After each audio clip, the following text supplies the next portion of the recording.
Hoje temos a doutora Susana Souza. Talvez alguns de vocês a conheçam ou trabalhem com ela. Isto porque a nossa colega tem muita experiência na área clínica e já trabalhou em vários hospitais de grandes dimensões, em Portugal, na Zona Norte, e a sua formação focou-se mais na parte de imagiologia e, portanto, de ecografia, de ecocardiografia, e isto, aliado a uma experiência clínica muito abrangente, dá-nos aqui muito pano para mangas para falarmos do tópico de hoje, que acho que é um tópico interessante, e estressante,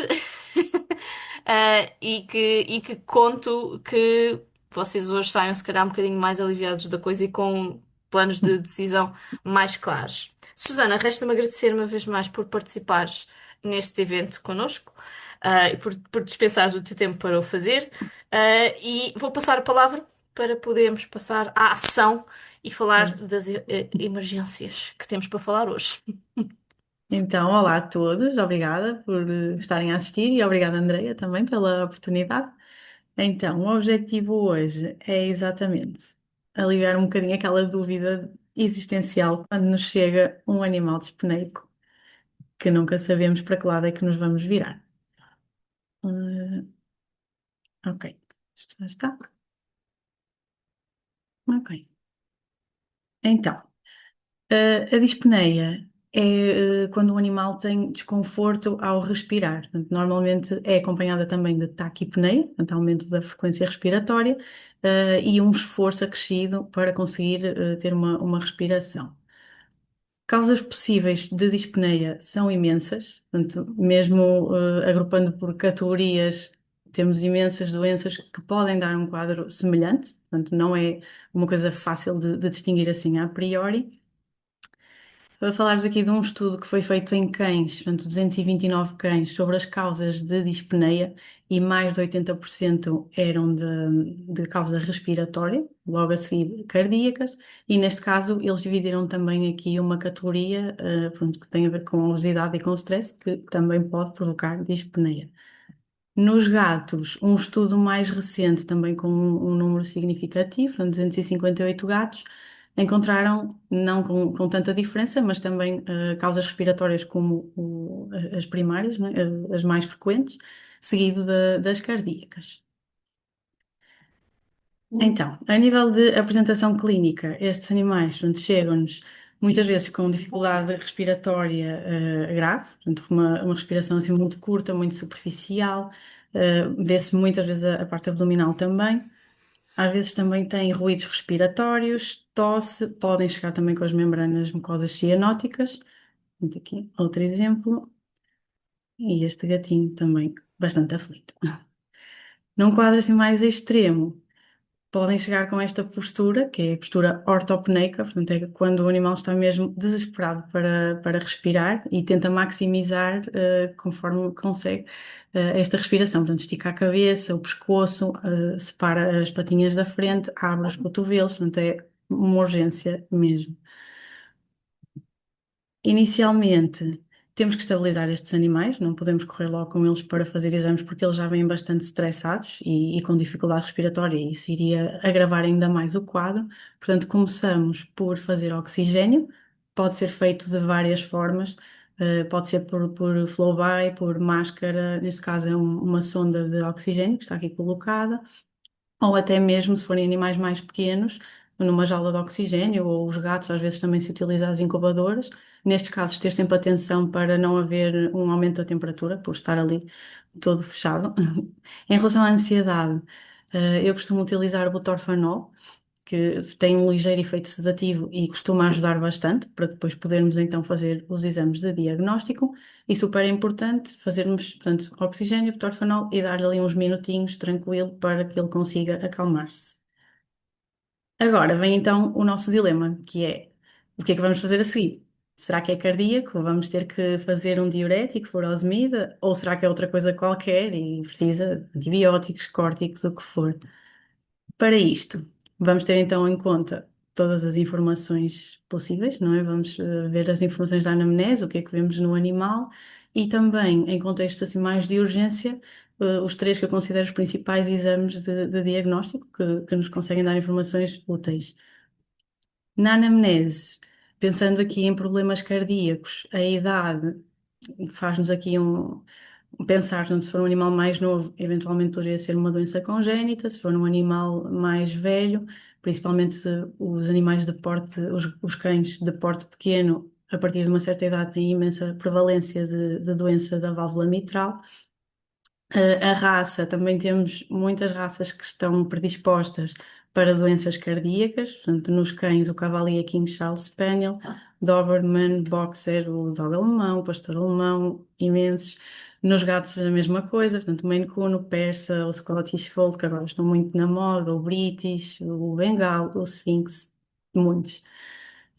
Importante também sabermos o historial clínico destes animais. Diagnósticos prévios, não só se eles já têm alguma doença cardíaca diagnosticada, claro, mas também outro tipo de doenças. Se estiveram doentes recentemente, se fizeram alguma medicação, por exemplo, os corticoides podem potenciar uma insuficiência cardíaca congestiva num animal que se calhar até à data nunca deu sintomas e que não sabíamos que tinha a doença cardíaca. O mesmo que também com a fluidoterapia, se houve uma fluidoterapia recente, possa ter aumentado consideravelmente aqui o leito vascular e também precipitar um quadro congestivo. E os gatos, às vezes basta um episódio de stress, como por exemplo ir ao banho ou à tosquia, e já tinham uma cardiomiopatia oculta, e é nesses momentos, passado algum tempo, descompensam por causa de um episódio de stress apenas. Pronto, sinais clínicos, interessa-nos saber então se já eram uns sinais que já, o animal já ia mostrando há algum tempo ou se foi assim um início súbito, por exemplo, quando há aquelas queixas de tosse, portanto, se foi há um mês, se já vai tendo, assim, sinais que nos levam a pensar mais na parte cardíaca. Seria, portanto, notar o animal mais cansado, ter a frequência respiratória aumentada, mesmo estando em repouso, desmaios, ou então, no caso de uma insuficiência cardíaca direita, perda de peso e distensão abdominal por ascite. Por outro lado, se nos é reportado mais, por exemplo, os espirros ou o corrimento, já nos leva a pensar mais na parte respiratória. A tosse é raríssima em gatos por causas cardíacas e nos cães também está associada a problemas respiratórios. Ou seja, um animal que a única queixa é tosse, não é provável que esteja com um edema pulmonar. Muitas vezes estão associadas as duas condições, portanto, há uma doença cardíaca congestiva e também há uma doença respiratória, uma broncomalácia, algo que provoca tosse no animal e podem existir os dois ao mesmo tempo. Aliás, o coração, estando aumentado, pode também potenciar ali a compressão brônquica e provocar tosse por isso. O edema por si só consegue provocar tosse quando chega, ou seja, chega a um ponto que é tanto que já chega às vias respiratórias superiores, que foi o caso deste cãozinho. E às vezes os animais chegam também a deitar o edema pelo nariz e pela boca, que é um aspecto assim de uma espuma rosada. Depois, outras pistas que também podemos ter é com o tipo de dispneia. Portanto, temos três tipos principais. A dispneia inspiratória, o animal tem dificuldade em inspirar, como o nome diz, e é mais típica, das vias aéreas superiores. Portanto, há um padrão respiratório obstrutivo, muitas vezes é acompanhado de ruídos altos, portanto, uma paralisia laríngea, aquele som que até faz lembrar um ganso, um lapso traqueia, uma obstrução por qualquer motivo. E na expiratória, há uma dificuldade a expulsar o ar, que é no caso da asma e da bronquite, que muitas vezes também está associado a sons sibilos, assim tipo um chiado. No caso da insuficiência cardíaca congestiva, temos uma dispneia mista, portanto há dificuldade nas duas fases da respiração e o padrão respiratório é restritivo, portanto respirações mais curtas e mais rápidas. No entanto, não é característica só da insuficiência cardíaca, portanto pode ser um edema pulmonar, pode ser uma pneumonia, mesmo o próprio derrame pleural pode ou não ser de origem cardíaca.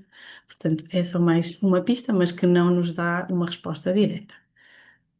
No resto do exame físico, pronto, sinais de insuficiência cardíaca, as mucosas cianóticas não são específicas, porque a própria dispneia pode fazer isso. Sinais de insuficiência cardíaca direita, como, por exemplo, então a acumulação de líquido na cavidade abdominal, a ascite ou edema subcutâneo. É muito típico termos também associado arritmias ou aumento da frequência cardíaca. Quando o animal entra num quadro congestivo, os mecanismos compensatórios, portanto, um dos mecanismos é o aumento da frequência cardíaca, e isto é feito através do sistema nervoso simpático. Muitas vezes temos sopro, galope também, e às vezes é possível ouvir as crepitações do edema pulmonar. Por outro lado, se temos uma arritmia sinusal respiratória, já nos leva a pensar mais em causas respiratórias do que cardíacas. Portanto, esta é aquela arritmia em que, quando o animal inspira, o coração bate mais rápido, quando o animal expira, o ritmo cardíaco abranda. E isto acontece maioritariamente pela ação do sistema nervoso parasimpático. Ou seja, se o animal tem esta arritmia, em princípio não está na fase congestiva em que é ativado o sistema nervoso simpático que daria uma taquicardia. Pronto, às vezes não é assim tão preto no branco, mas geralmente se chega um animal com esta arritmia, conjugando com tudo o resto, pode ser uma pista que poderá não ser cardíaco. Pronto, como falámos há bocado também, os tais, o padrão obstrutivo, portanto, os sons respiratórios, os sibilos, apontam-nos mais para uma causa respiratória do que cardíaca.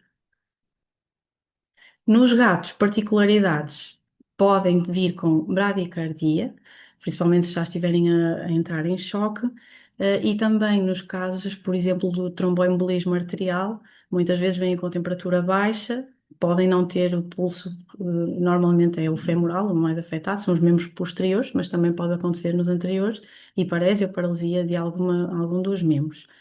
Um som de galope num gato é altamente sugestivo de uma doença cardíaca. No entanto, eles podem ter doença cardíaca e não ter sopro. Portanto, ao escutarmos um gato e não ouvimos sopro, não podemos descartar que não possa ter ali na mesma alguma doença cardíaca de base. Pronto, falares agora dos meios de diagnóstico em urgência, só para contextualizar, portanto, o proBNP é uma molécula que é produzida nos miócitos, portanto, nas células do coração, quando há um estiramento, que pode acontecer por sobrecarga de volume ou por sobrecarga de pressão, é libertado na forma de NT-proBNP.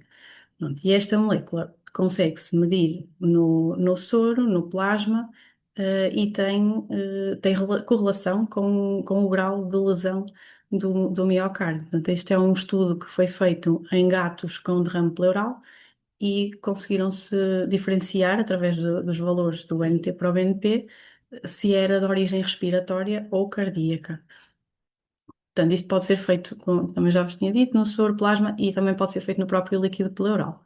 Só aqui é um pequeno detalhe: se for um animal que tenha uma doença renal avançada, pode ter este valor do NT-proBNP aumentado falsamente, portanto, não ser pela parte cardíaca. Na prática clínica, existe então um teste rápido, que é este, em que nós colocamos, portanto, a nossa amostra aqui neste bolsinho, depois carregamos aqui, aguardamos uns minutos e fazemos a leitura do teste. Portanto, ele tem um valor não, tem um azul de referência, e vamos comparar ao fim do tempo indicado se está menos azul ou mais azul. Portanto, se estiver mais clarinho, é considerado normal. Portanto, isto correlaciona-se com um outro teste que é quantitativo, mas este teste rápido é qualitativo. Portanto, só temos um resultado normal ou anormal. Por isso, quando dá um resultado normal, é provável não ser uma doença cardíaca. Quando dá anormal, não sabemos qual é a magnitude do aumento. Portanto, também não é um teste que nos diga, por estar anormal, que vai ser cardíaco. Não, só diz-nos que é possível ou provável ser cardíaco. De qualquer forma, devemos continuar a investigar e fazer outros testes de diagnóstico, como o raio-x e a ecografia. Pronto, do raio-x, o posicionamento vai depender muito da estabilidade do animal, como é que ele está, se já podemos manipular, claro que o ideal é não ter duas projeções, mas muitas vezes fazemos só uma lateral e voltamos a pô-lo no seu sítio sossegadinho com oxigênio e já nos dá uma informação, importante. Portanto, coisas que podemos ver em caso de doença cardíaca é uma cardiomegalia, portanto, a silhueta cardíaca aumentada. Muitas vezes acontece como aqui também está, portanto, a traqueia fica comprimida, portanto, é empurrada para cima e torna-se paralela à coluna. No caso de haver um derrame pericárdico, ficamos assim com esta silhueta cardíaca que faz quase um círculo perfeitinho, portanto fica ali sob pressão. Nos gatos, a ausência de cardiomegalia, ou seja, não nos parecer que o coração está aumentado, também não nos permite descartar uma insuficiência cardíaca congestiva, porque radiograficamente pode não ser perceptível, mas pode existir. No parênquima pulmonar, podemos ter então o edema pulmonar. Nos cães, tipicamente é um padrão brônquico ou broncoalveolar que vai evoluindo, costuma iniciar-se na região perihilar, portanto, aqui junto à bifurcação da traqueia, e tem uma distribuição mais caudo-dorsal. Nos gatos, vale tudo, é como eles quiserem, vai aparecer assim. Também ainda nos gatos, uma insuficiência cardíaca esquerda pode nos dar derrame pleural. Pronto, depois a ecografia, pronto, fazemos um point of care ultrassound. Não é exatamente uma ecografia completa, portanto, nós não vamos estar a avaliar todos os órgãos, todas as funções.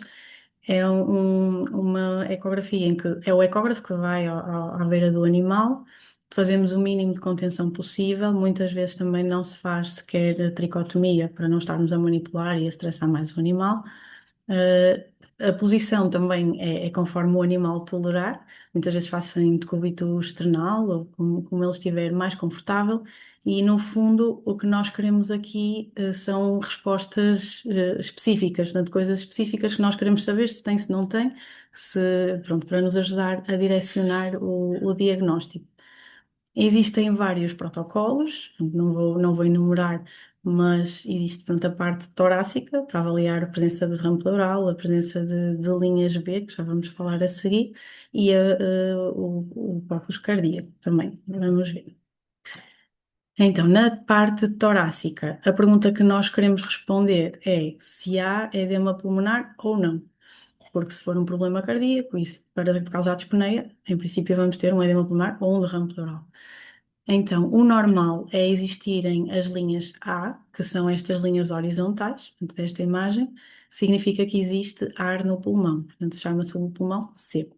Se por outro lado existir alguma coisa que não ar dentro do pulmão, vai provocar este artefacto que são as linhas B. Portanto, são as linhas hiperacóicas verticais, e isto significa que não existe ar. Não é patognomónico de edema. Portanto, o facto de existirem as linhas B não quer dizer que seja líquido, pode ser um infiltrado celular, pode ser uma pneumonia.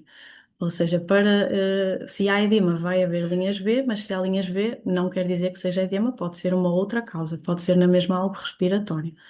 Pronto, até mais de 3 linhas B na mesma vista já é considerado como patológico.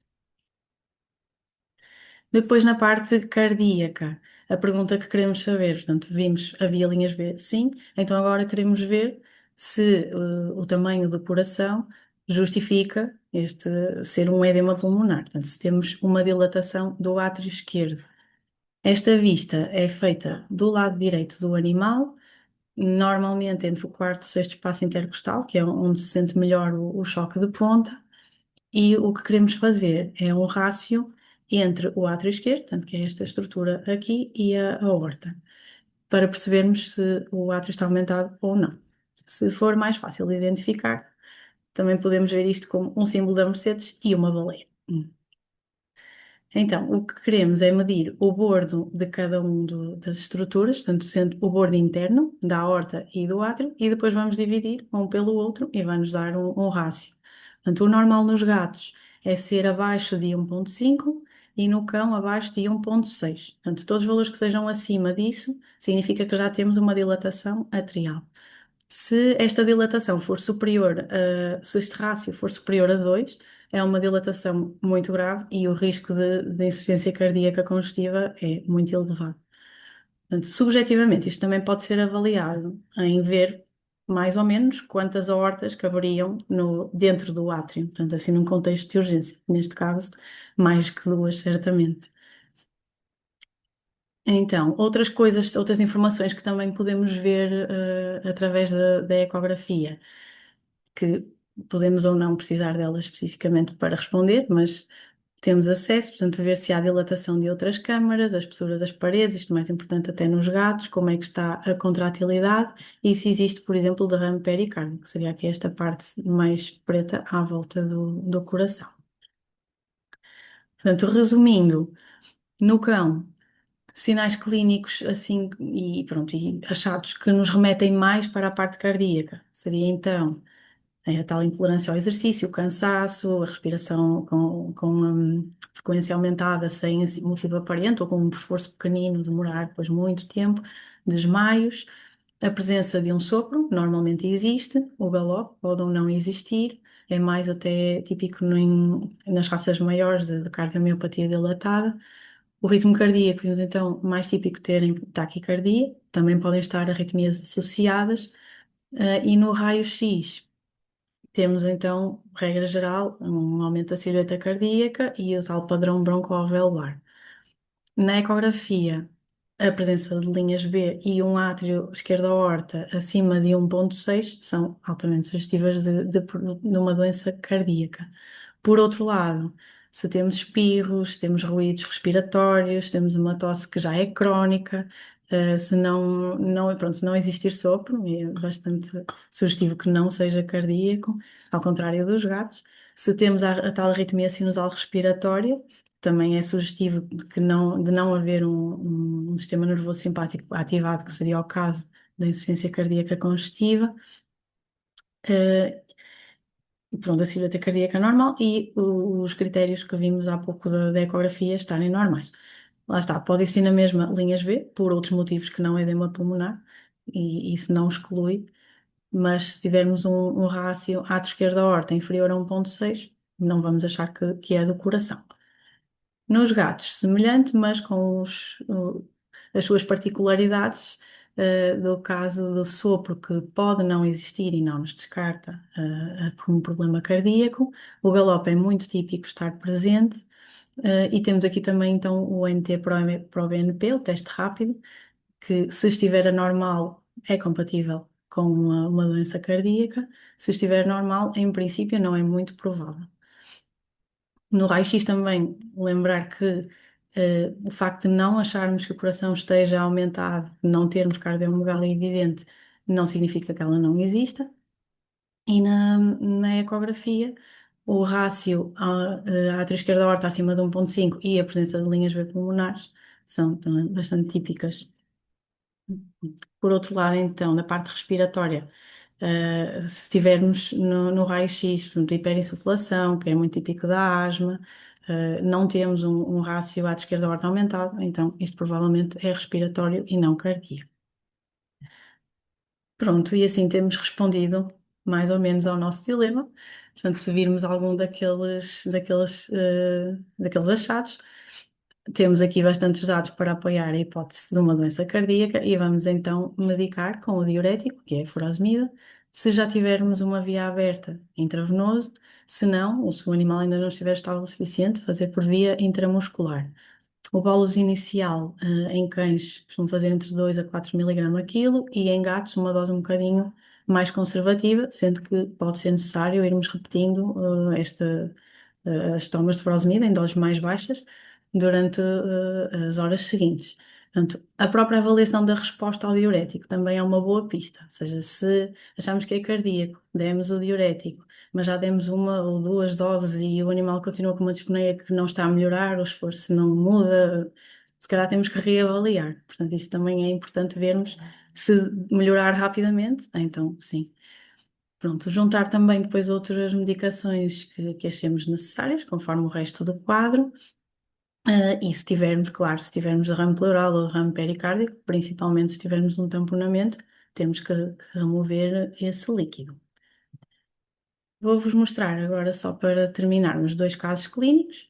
Portanto, este primeiro é um cão, um Spitz alemão de 10 anos. Ele já vinha com queixa de tosse há cerca de um mês, e chegou com dispneia neste nível. Tinha um sopro cardíaco, portanto, ele aqui já estava com oxigênio. O raio-x tinha isto, portanto, uma cardiomegalia brutal, esta traqueia aqui completamente esmagada, Portanto, a tosse dele poderia também vir daqui da parte da compressão, não do edema em si.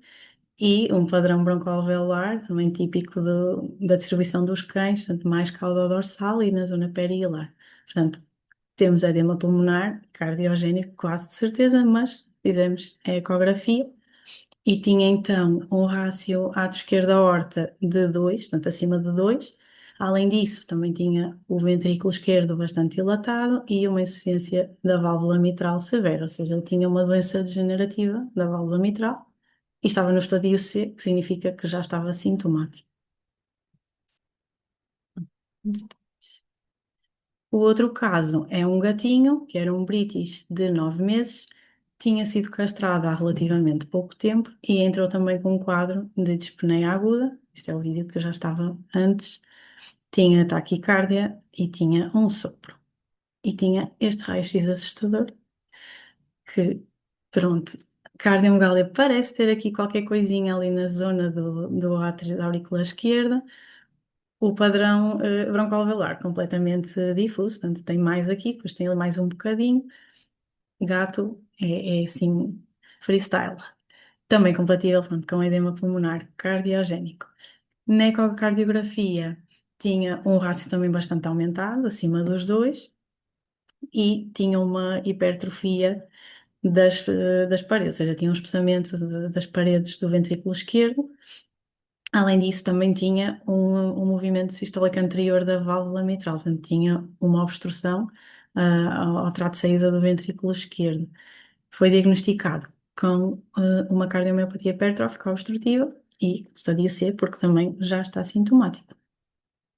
E é isto. Bem, temos aqui até uma série de questões. Acho que nós, à medida que vamos fazer questões, vamos apresentar, vão aparecer mais questões.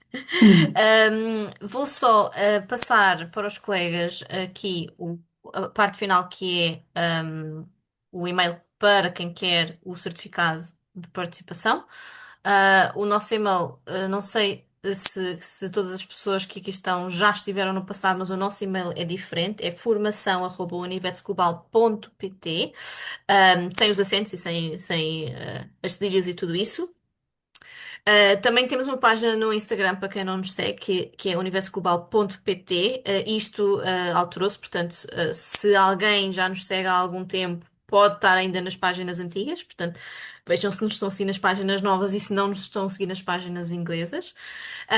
Deixo também aqui o nosso site, que, para quem não sabe, temos o site completamente estruturado em português e temos as formações também que já são feitas no Centro de Formação na zona da Grande Lisboa, em Vila Franca de Xira. Para a semana temos um workshop de ecocardiografia, porque bate bem com isto aqui, para nós aprendermos a ver estas coisas todas, cardíacas e não cardíacas. Mas também temos o workshop prático de ecografia abdominal e vamos ter um de POCUS, uma vez mais também uma coisa que dá perfeitamente para abordar em contexto de urgência. Ecocardiografia e ecografia abdominal são workshops de 5 dias, de segunda a sexta-feira. O POCUS é só 3 dias, porque é uma coisa que nós conseguimos em 3 dias saber fazer bem com estes 3 dias, enquanto os outros eu preciso um bocadinho mais de mão, de mão na massa.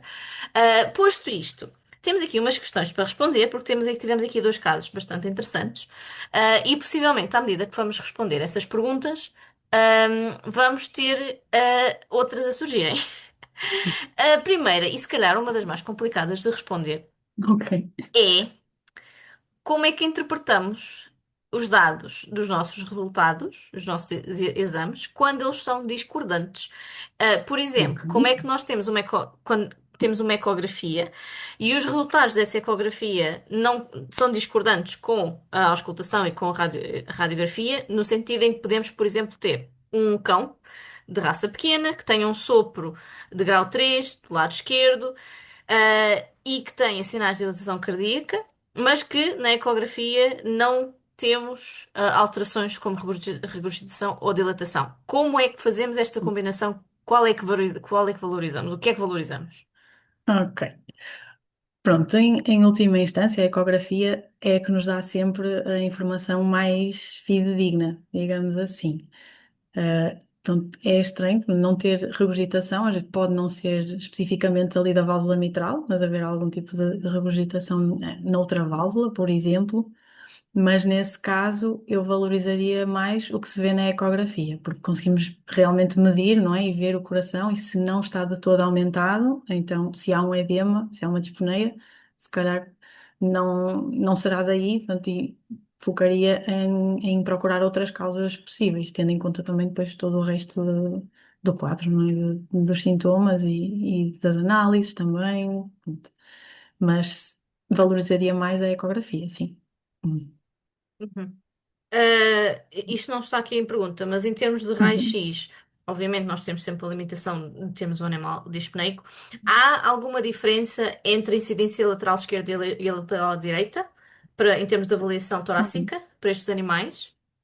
Ok, pronto. Assim, no contexto de urgência, e para vermos se há edema, se não há edema e cardiomegalia, geralmente fazemos no decúbito lateral direito. Para Exato. avaliarmos depois o resto, não é? Com mais calma e tudo, nomeadamente, por exemplo, para metástases de alguma coisa que suspeitemos, então aí sim, faz sentido. E se o animal estiver estável, faz sentido fazermos o resto das projeções. Mas assim, na urgência, decúbito lateral direito já nos dá a informação que precisamos. Uhum. E é frequente termos alguma informação extra ao fazermos as dorsoventrais ou as ventrodorsais?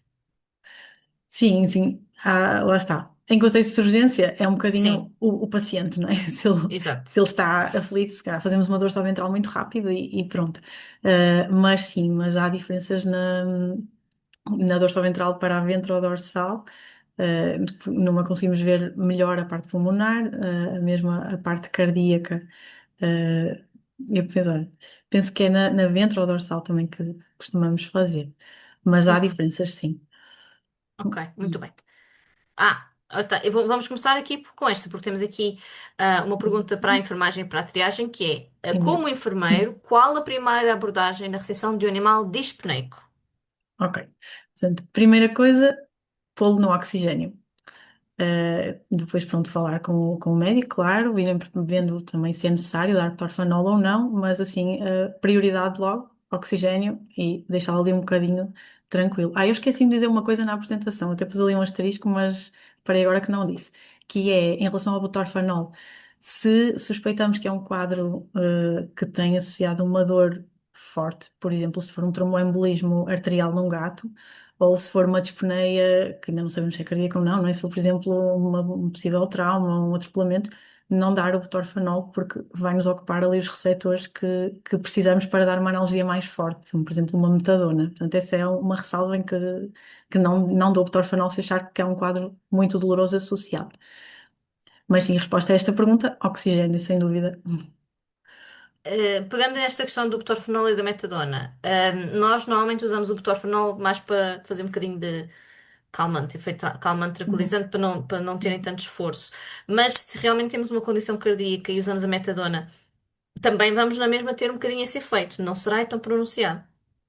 Sim, sim, eu noto isso que a metadona, eles também ficam assim um bocadinho mais zen, mas o butorfanol costuma ter um efeito mais rápido, no sentido de quando nós queremos mesmo acalmar o animal, o butorfanol é super rápido e tem logo esse efeito de sedação ligeira, por isso é preferível, se não houver uma dor forte, butorfanol, sem dúvida.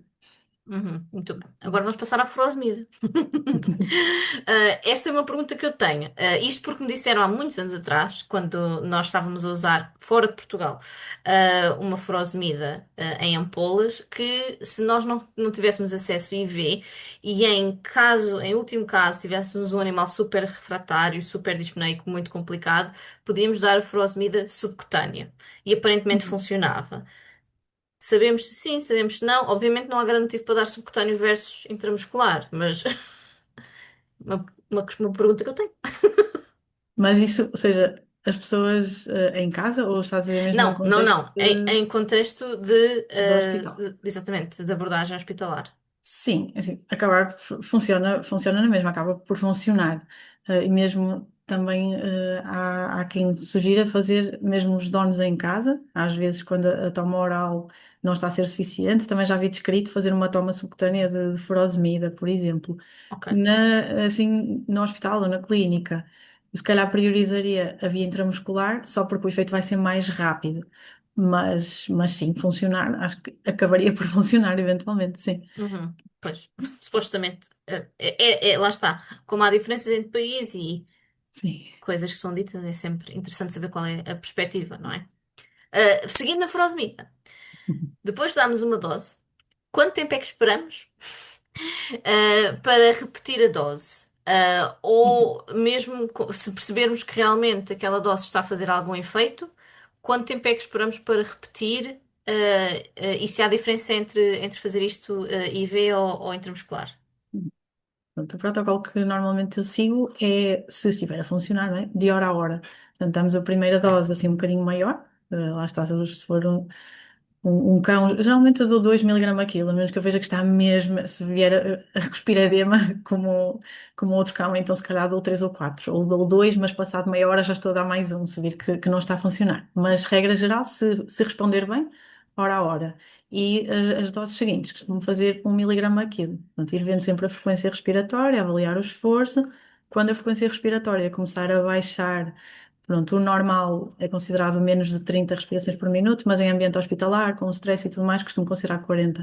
Portanto, quando vejo que o esforço já está melhor, a respiração bateu ali nos 40, 38, começamos a espaçar as tomas, também para não forçarmos demasiado o rim. Ok. Em relação a outra pergunta era intramuscular ou intravenoso. Sim, sabia a diferença nos Se timings. conseguirmos ter uma via aberta, que é o ideal, intravenoso, sem dúvida. Se é aquele animal que está demasiado estressado, mesmo com o butanol e tudo, pronto, então damos-lhe intramuscular e colocamos o catéter só quando for seguro, para não lhe Uhum. fazermos pior. Pois, exatamente, porque às vezes estes animais são demasiado estressados para nós conseguirmos meter uma via, Sim, até não sim. estarem tão disponíveis. Sim, às vezes as Pronto, primeiras tomas são intramusculares mesmo e só exato. na hora seguinte é que, ok, vamos aproveitar. Sim. Se bem me lembro, o que me disseram na altura era que normalmente em 15 minutos devíamos ter resposta à furosemida.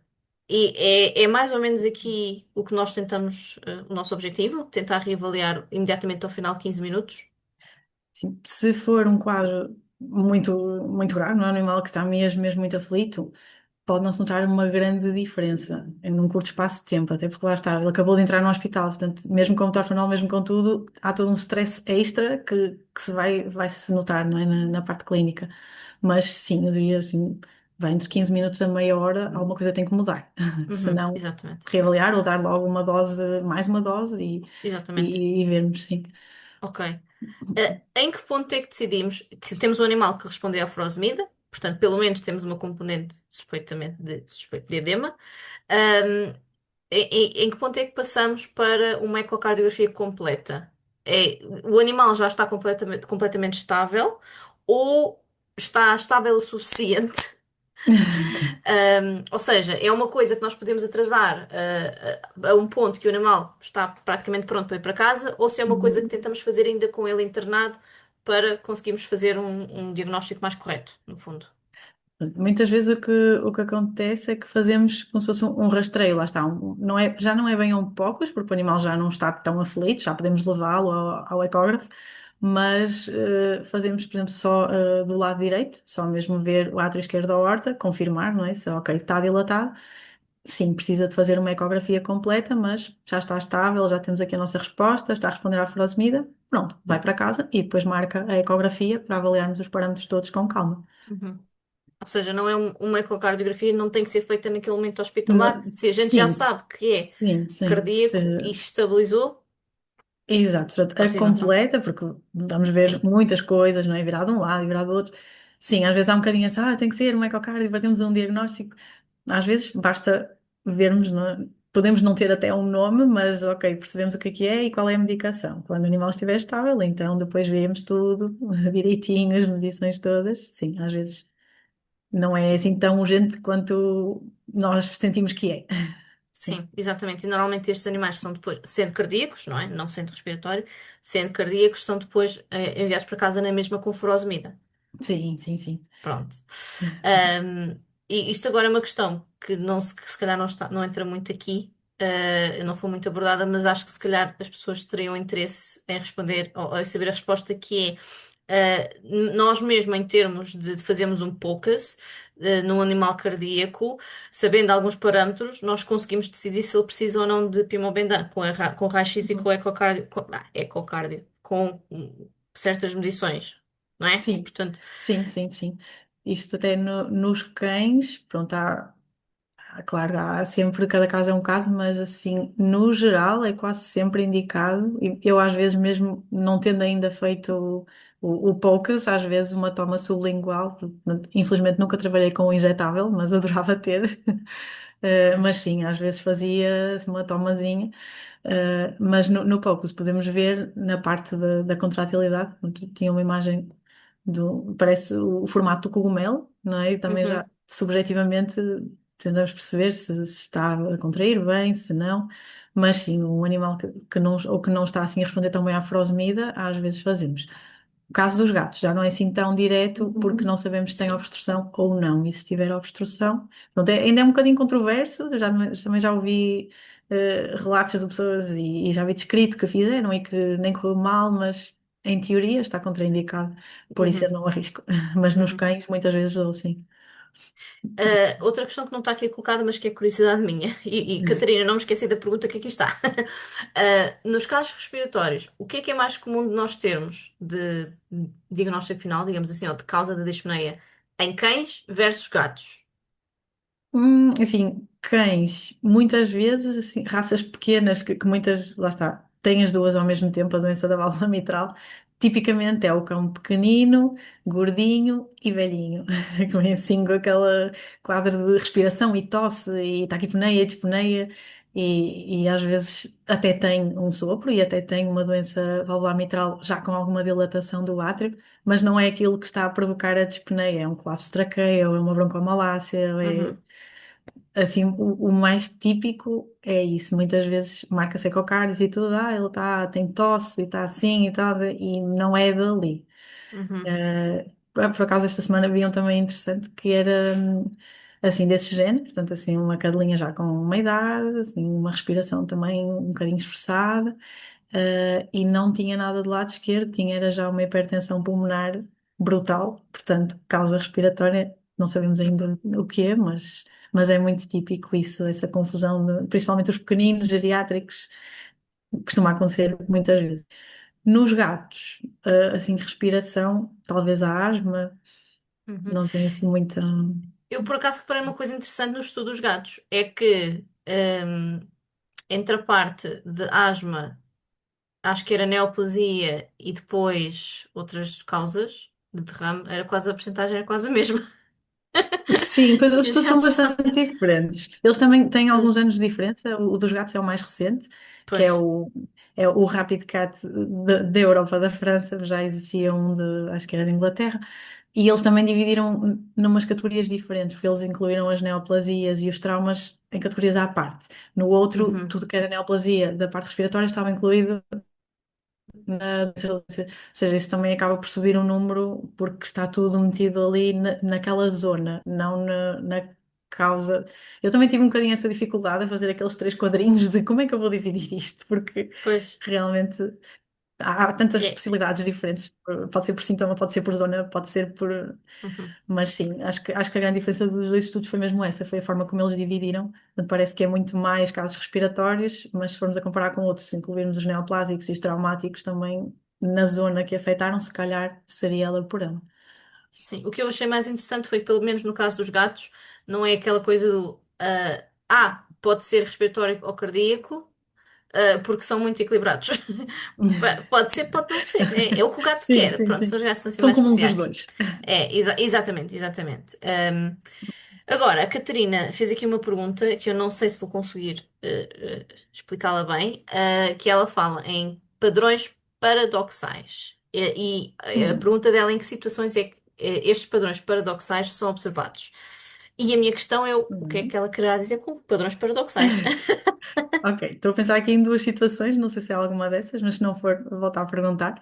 Que Sim. seria, por exemplo, uma fratura de costelas, um Uhum. flare chest, não sei se é isso, em que, pronto, quando temos costelas partidas, em mais do que um ponto, esse fragmento que está partido vai se mover de forma diferente da respiração, ou seja, quando o animal inspira, aquele bocadinho vai para dentro e quando o animal expira, vem para fora. Portanto, faz ali uma respiração paradoxal.